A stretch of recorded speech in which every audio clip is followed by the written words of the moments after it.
Deuteronomy 17. Do not sacrifice to the Lord your God an ox or a sheep that has any defect or flaw in it, for that would be detestable to him. If a man or woman living among you is in one of the towns the Lord gives you is found doing evil in the eyes of the Lord your God, in violation of his covenant, and contrary to my command, has worshipped other gods, bowing down to them, or to the sun, or to the moon, or the stars of the sky, and this has been brought to your attention, then you must investigate it thoroughly. If it is true and it has been proved that this detestable thing has been done in Israel, take the man or woman who has done this evil deed to your city gate and stone that person to death. On the testimony of 2 or 3 witnesses, a man shall be put to death, but no one shall be put to death on the testimony of only one witness. The hands of the witnesses must be the first in putting him to death, and then the hands of all the people.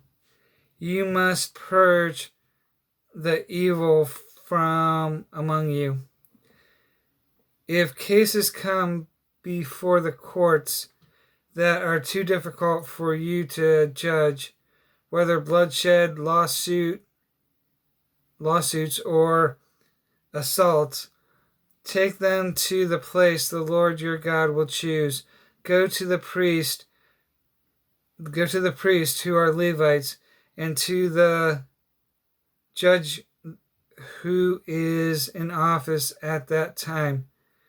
Inquire of them, and they will give you the verdict. You must act according to the decision they give you at the place the Lord will choose.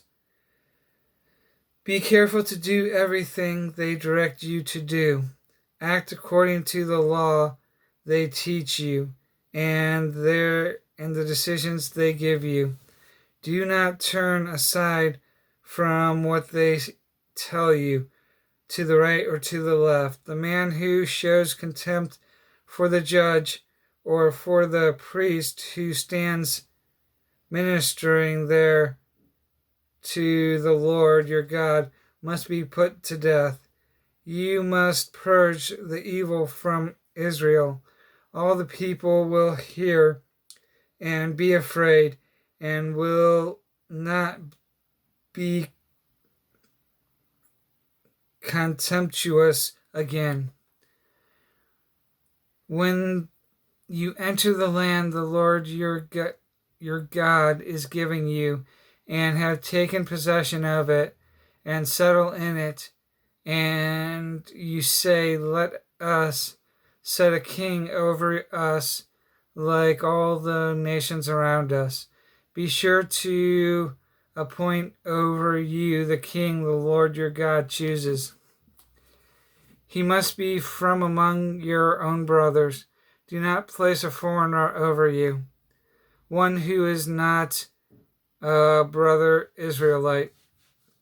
The king, moreover, must not acquire great numbers of horses for himself, or make the people return to Egypt to get more of them.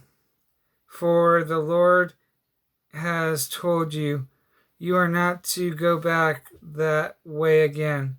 He must not take many wives, or his heart will be led astray. He must not accumulate large amounts of silver and gold. When he takes the throne of his kingdom, he is to write for himself as a scroll, a copy of this law, taken from that of the priests, who are Levites. It is to be with him, and he is to read it all the days of his life, so that he may learn to revere the Lord his God and follow carefully all the words of this law and these decrees, and not consider himself better than his brothers, and turn from the law to the right or to the left. Then he and his descendants will reign a long time over his kingdom in Israel.